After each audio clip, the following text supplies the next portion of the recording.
my video right here on Social Goals.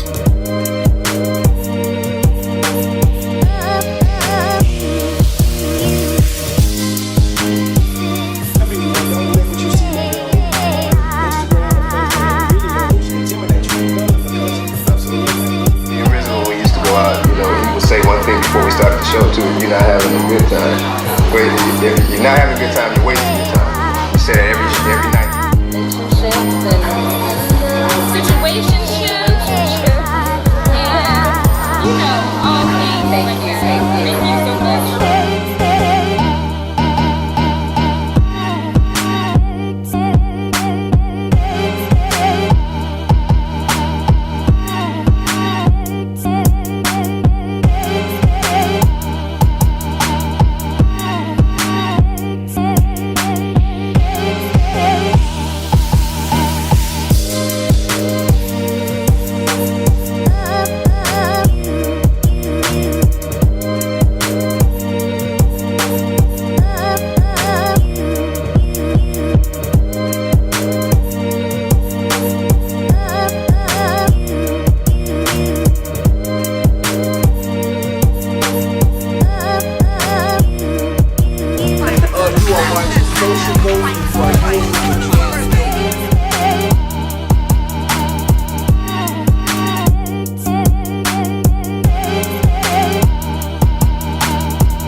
Big Daddy Yum Yum, 265 gallons of pure milk chocolate. And you are watching the Social Goats.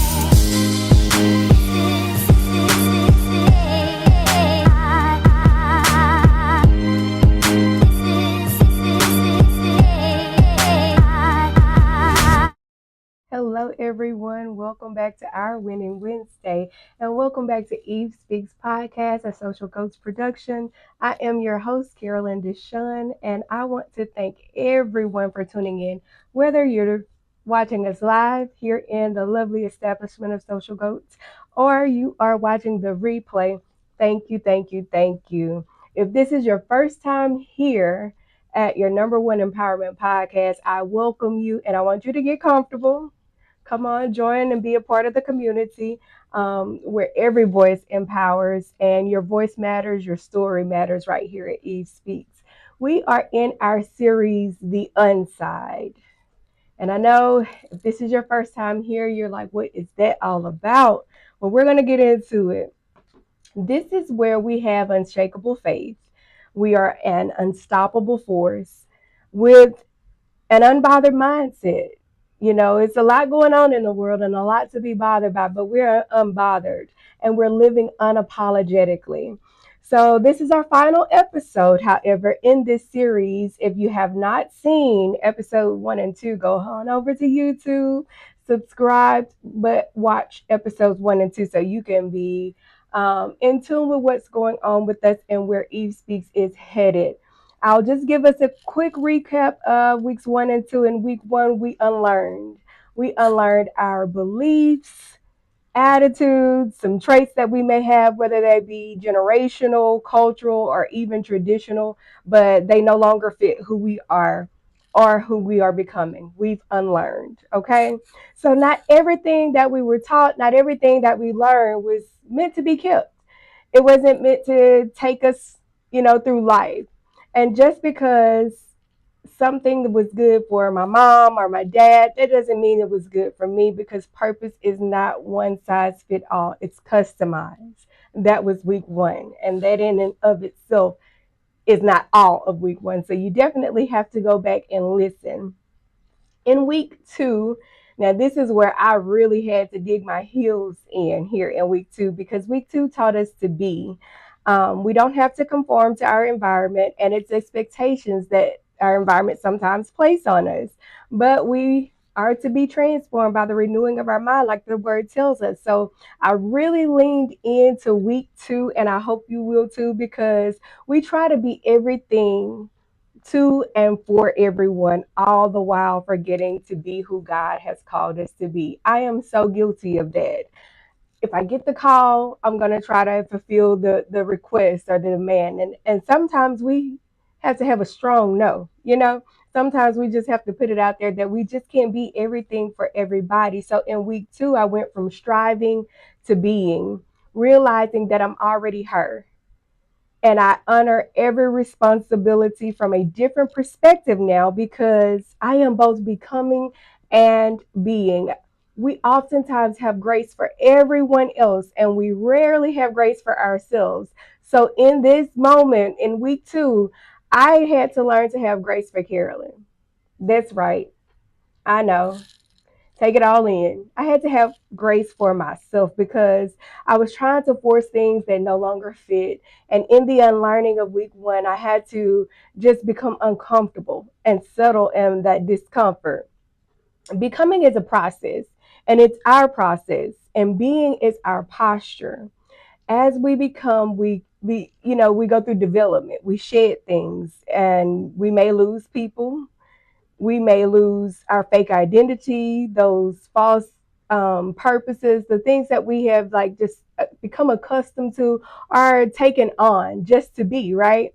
So in our becoming, we are developed, we are processed, and in our being, we just allow God to flow freely through us. And that's where I am at. I am at a place of allowing God to flow freely through me. So, welcome to the unside. This is where we are.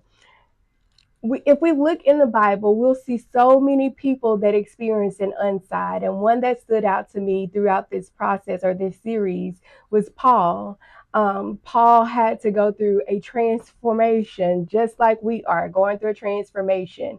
And on the Damascus Road, he went through his transformation. And that's how we have all the letters in the New Testaments that are written to the churches. And that's how Paul became who he was and who God desired him to be all along.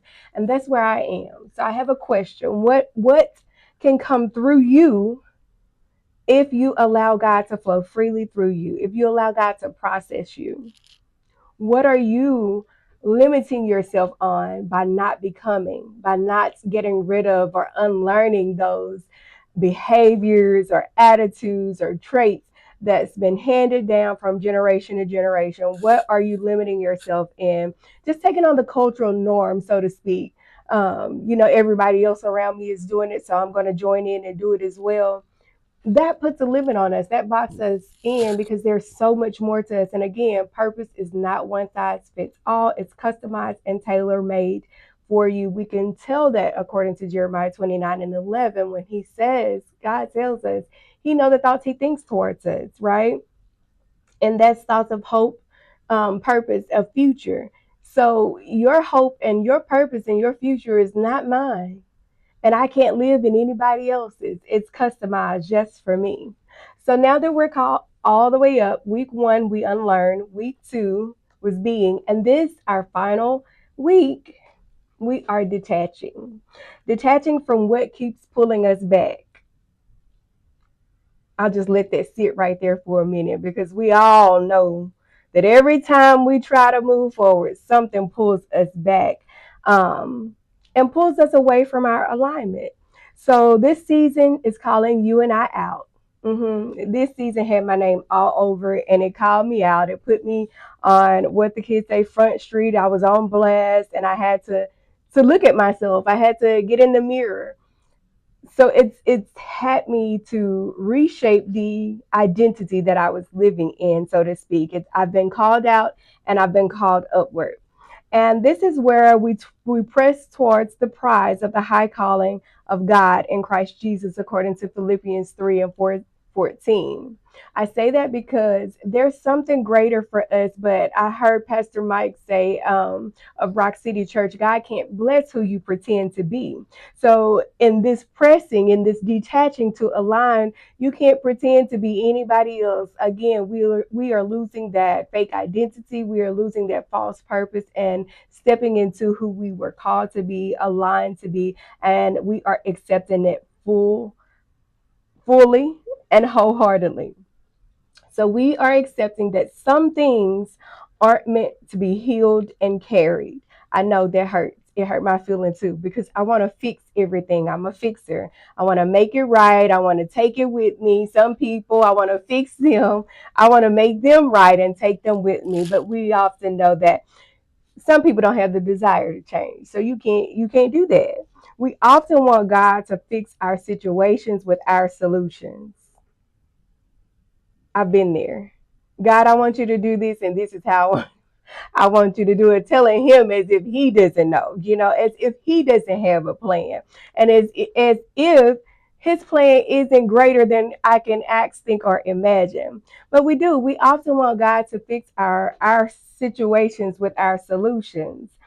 So we ask for something to happen or something to take place or God to even take a desire away, yet we clench our fists and we hold on even tighter when we're asking Him to come in and transition us or to move us or to expand our territory. But some things are meant to be released and left behind. And I know that hurt your feelings like it hurt mine, but it's just factual. We have to release, we have to leave some things behind because not everything or everyone can grow where we are going. It's just not feasible. Not everybody can grow where you're going. Let me repeat that. Not everything or everyone can grow where we are going. The soil is different where we are growing, right? And so not everyone can be planted where we are. Some people have to, stay where they at. You can't heal it, you can't fix it, you can't carry it on. The altitude is different where we're going. Some people can't breathe that high. So we have to allow and accept the fact that some things aren't meant to be healed and carried with us. So in this week, we are detaching from our old emotions, old patterns, old behaviors, and mainly old versions of ourselves that keep pulling us out of alignment. And I must say that healing is not constantly revisiting who we used to be. That's not healing or reminding yourself of where you've come from or how you've changed. No, it's just recognizing when it's time to just stop carrying it. It's time to just leave it there. And that's what healing has been for me. That's what healing has been looking like for me. I've literally been living out this series, The Unside, as week by week go on. That's where God has had me, like actually living out the unlearning, living out the being and becoming. He's been processing me, and I am literally healing this week. I am letting go of some things, I'm detaching, and I am not carrying some people, some things forward. It's time to stop carrying the trauma, time to stop carrying survival mode. And that's where a lot of us get, stuck in that survival mode. It's time for us to stop carrying the pain. We have to stop carrying people, our problems, and the person who we wanted to be, that idea that you had of yourself and where you saw yourself and who you were going to be at this age. We have to stop carrying all of that because we are pregnant with so much possibility, but yet we keep aborting because our choice to carry the problem and not the purpose. See, we making some grown-up decisions today, and we're choosing to carry our ministry and not the misery. So these are life decisions, life altering decisions that are going to catapult us into our purpose, that are going to position us to prosper. That's God's plans for us. That's what life looks like for us. So today I am choosing personally to stop carrying feelings that make me comfortable. I accept discomfort. I am willing to be uncomfortable because I know in those places there's something greater, in those places that we try to avoid, that we don't want to go into. I have to stop carrying some people that make me complacent. These are the people that accept me as I am, where I am, because I can carry them right there. Yet, if I were to detach from them, I would have capacity, strength, availability to carry my assignment to full term. Some people like you on the level that you're on because they have control of the access that they have to you. Yet the moment you detach and you start to elevate and you start to grow, it feels like they're losing their grip on you, their grasp on you, and they lose that control. But we have to stop carrying them because not everything can grow where we're going. Again, the soil is different, the altitude is different. So as we detach, we are not pretending that those people didn't exist. We are not pretending as if the past didn't happen, but we're just no longer allowing it to weigh us down. We're no longer allowing it to stop our faith, our progress, or even our process. Because as I stated, as we become, we are being processed, and God's taking things out of us and He's pouring into us. And I'm so full right now. I hope I'm not going too fast for you guys, but there's always the replay. Some people, habits, thoughts, and feelings have kept us in survival mode. Again, people like to keep you right where they can control you, right where they can have access to you. But we're no longer going to allow that, because we're transitioning out of survival mode. That's not where we're supposed to be. We were not meant to stay in that place. They just can't go with us into alignment. And I'll leave that with you, because our alignment requires us to be uncomfortable. That's why I said I'm embracing the discomfort. My alignment requires me to be uncomfortable. It requires me to be in an unfamiliar environment. I'm going places that I've never been before. I'm seeing things that I've never seen. I'm reaching and attaining things that I've never experienced or never thought about experiencing. And I'm walking out the unknown. This is the inside, right? So on this side, you're going to experience so many things that you didn't see for yourself or you didn't imagine for yourself, but God already had the plan and to position you here. It's just time that you just take all of that discomfort, all of the unknown and the unfamiliar, and embrace it. And once you embrace it, you can be uncomfortable and remain in your unshakable faith. It's required. You can't falter in your faith, because as soon as you falter in your faith, you lose that unstoppable force that you were created to be. And then intimidation and fear will bully you out of your alignment. Our mind has to be unbothered. When we have unfamiliar environments, we have to know that if God puts us in a pit or if He puts us in a palace, He knows where to find us. And He'll always protect us, no matter if He's taking you through your valley or you're standing on the mountaintop. Because sometimes what may feel like burial to us is just God reminding us that you are a seed planted in the earth, sown to produce a harvest in your due season. And for many of us, like myself, it's my due season, right? I've been planted long enough. I've been underneath ground long enough. And I feel at this time, God's pulling me out. He's sprouting me forward. There has been nurturing, there has been watering. And now it's time for that harvest to produce. It's time for the seed that He's placed on the inside of me to produce. So whether you're on top of the dirt or your name is being dragged through the dirt, whichever, God knows just where you are and He's got us. So be unapologetically you. That's where we're standing on our unshakable faith. We are okay being an unstoppable force and not being bothered by who's offended by it, who doesn't like it, because we have to be unapologetically you, me. Again, God won't bless who you pretend to be. He has somebody for that role. You just be you. And we must rest in who God says we are. This is how we detach to align. Y'all ready? I'm going to give you 3 steps. And in these 3 steps, I want you guys to walk this out with me through the rest of this week, going into your weekend. Our first step is to let go intentionally. We are letting go intentionally. And this is us throwing off everything that hinders us, according to Hebrews 12:1. Not everything hindering us is a sin.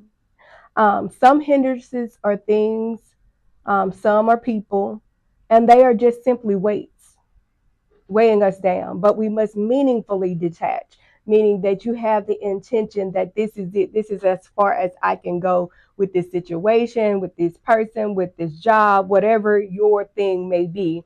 This is as far as it goes for me, because I have greater to come from me. And in order for me to have that full capacity, have that full strength and availability to do all that God is calling me to do, I have to make room for what's next.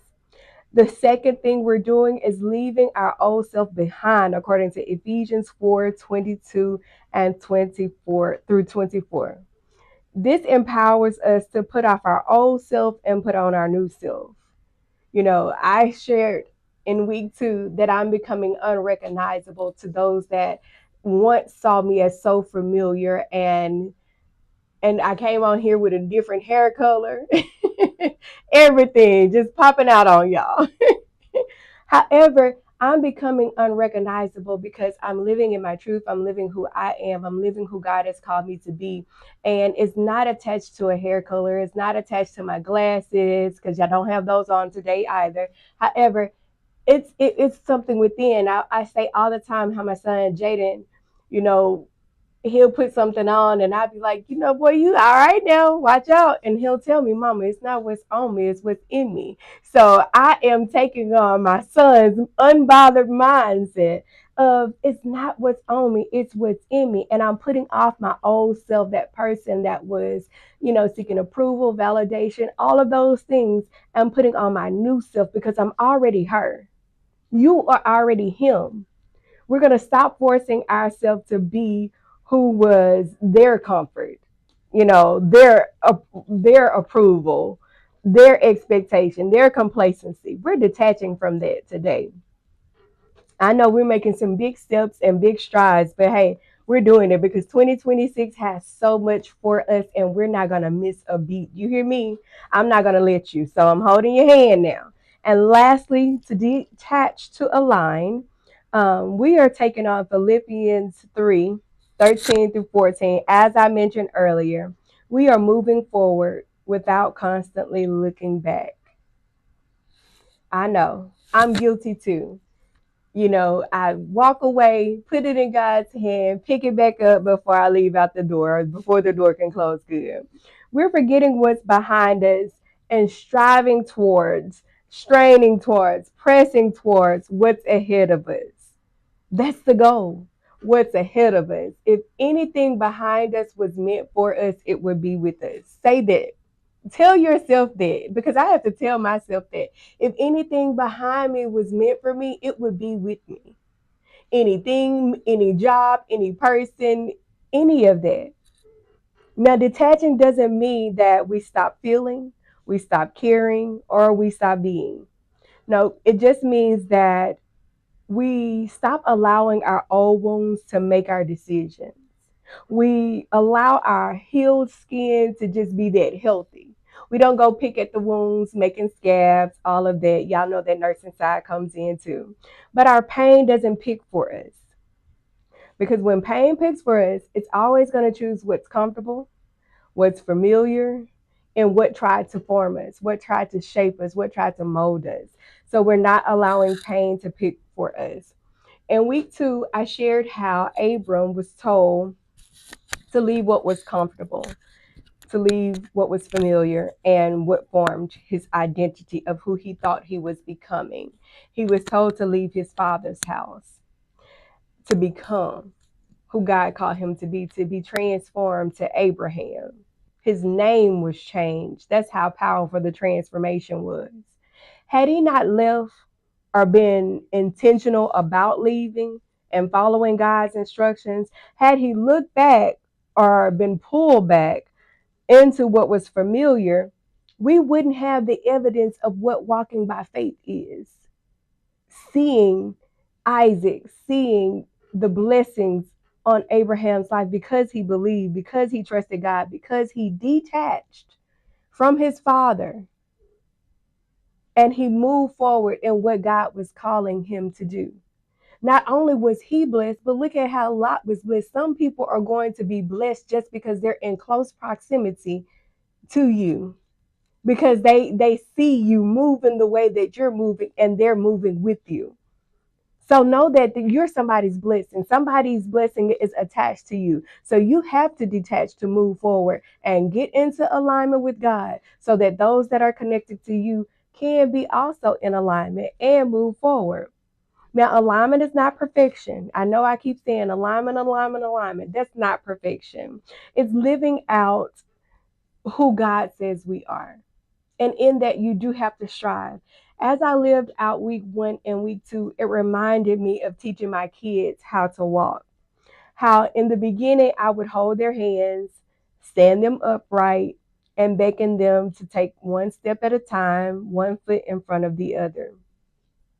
Just as God is doing for us right now. What I did for my kids, that's what God's doing for us. He's holding our hands right now. And if we step out of the old side into the unside, we'll just see how good it can get. We'll see all that He has for us. And although alignment is not perfection, it's choosing peace, it's choosing the truth of who we actually are, and it's growth repeatedly. Trusting and resting in God and who God says we are the entire time and for every step. On this side, we don't have to constantly seek validation. That's over with. We're not over explaining ourselves.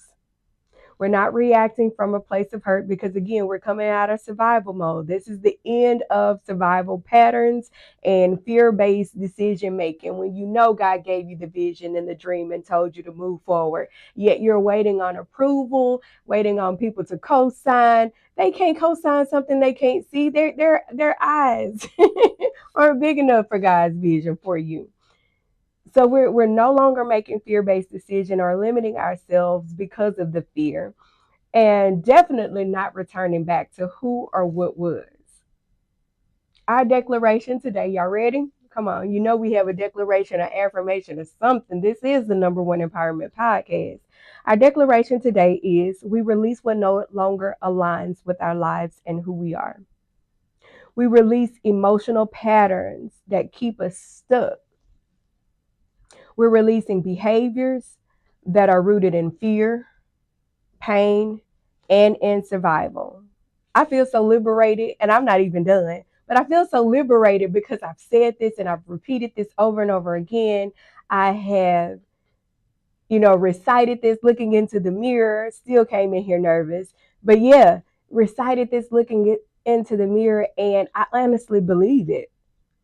Because we're no longer at war with who we're becoming. How many people are actually fighting what God is trying to give us, what God is trying to call us to be? You know you have a calling. You know you're destined for greater.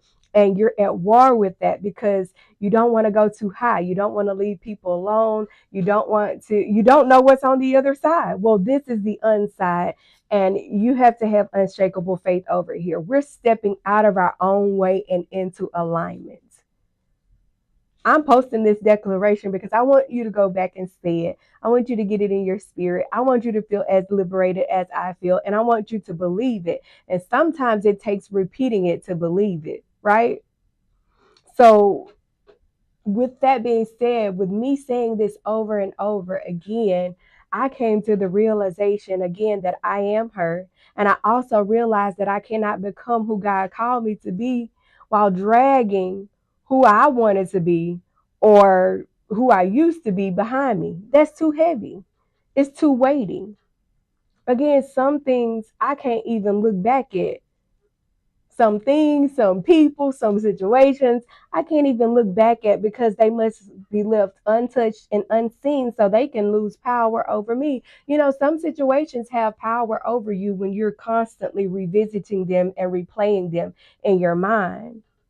And I'm definitely grateful for you all tuning in and coming over to the unside with me because it's a transformation that I've lived out on this camera, that I've lived out in front of you guys, and I'm living it with you. You're not going at it alone.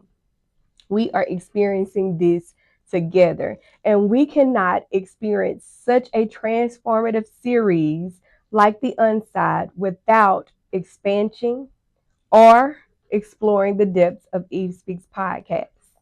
That being said, we are bridging the gap and striving to enhance the lives of our youth. Eve Speaks Podcast and the Leah Project are partnering together to offer a summer movement. That's right, entitled Young Ladies in Media. Y'all give it up for that. Joining me on May 30th to discuss further details for this movement, this epic movement, this powerful movement that the city of Shreveport is getting behind. Thank you for everybody that's answering the call. Joining me on May 30th, though, will be Mrs. Tiffany Epps of the the founder of the Leah Project. She has a heart to serve community, young ladies, young men, just a heart to serve. And she has been such an inspiration in my life. You guys are in for a tremendous time on May 30th. Stay connected with us. Turn on those notifications so that you can see every episode, be included in our movements, in our episode. You don't want to miss this. And if you haven't already, you definitely want to enroll your daughter. I think that our spots are limited and we may have maybe 9 spots left. Maybe we'll do the recount. I'll let you guys know, provide an update. But you don't want to miss this because we have some powerful entrepreneurs, women that are backing this movement, and they are going to pour into these young ladies, right? So I'm excited, super excited about that. I've been posting like crazy, and I thank you guys for sharing like crazy those posts and highlighting this movement. So, in other news, many of you may know I'm a huge fan of Cat Williams, right? This is where y'all get to see me get all giddy. I love Cat Williams. And one day he and I will sit down and have the most profound conversation that will culminate a pivotal moment for both our careers. But he recently participated in the Kevin Hart roast. And this, for me, is a true depiction of what I find most fascinating about him. Not the roast in particular, but his ability to lay aside his weight. This just tied right into this segment because he laid aside his weight. Y'all know Cat Williams don't care for Kevin Hart. But, some hindrances, like I said, are people. And they are weighty. They heavy. But he laid aside his weight that could have been a hindrance. And he decided to partake in the Kevin Hart roast. Now, truth be told, Kevin Hart is not, stopping the ceiling on Cat Williams, his legacy that he's leaving. He doesn't even touch him. They are two of different kinds of comedian. Yet Cat Williams intentionally appeared, and now the world awaits what's going to come from Cat Williams and Kevin Hart after they have set aside a beef that's been ongoing, preventing one of the most, and could be one of the most powerful combinations for comedy since, I want to say, King of Comedy. Yeah, since probably Kings of Comedy. But the world is waiting to see what these two comedians are going to do. Two people that viewers love to love. And much like that beautiful moment that we all witnessed where Kevin Hart asked him, can they put aside that beef? Eve Speaks has also embraced a pivotal moment as we are now a Social Goats production. Y'all give it up. We are joining Social Goats. I'm excited. We are intentionally moving forward and pressing toward the prize of our highest calling. And who better to allow to produce us than Social Goats itself, one of Shreveport's finest production companies. So I'd like to thank Social Ghosts for having us become a part of their community. I'm so excited and so grateful to be here, and I'm just looking forward to all of the great things we've already discussed that are going to take place in our great city of Shreveport, Louisiana. I also like to thank and give a heartwarming thank to all of the E Speaks podcast sponsors, Unique Finds, where they've already found your unique piece from stylish fashion to handcrafted accessories. You will step out every time looking like one of a kind, as well as Imperial Realty Group. Hello, my family over there, where they have an imperial state of mind when it comes to your property purchasing or selling, whether residential or commercial. So you definitely want to check them out as they are one of our huge sponsors as well. And I want to thank all of my viewers, followers, the entire E Speaks podcast community for journeying with me, and the best is yet to come. Remember, let go intentionally, leave the old version behind, and move forward without looking back. Detach. Until the next time we meet, I am Carolyn DeShaun, host of Eve Speaks Podcast, and I am signing off.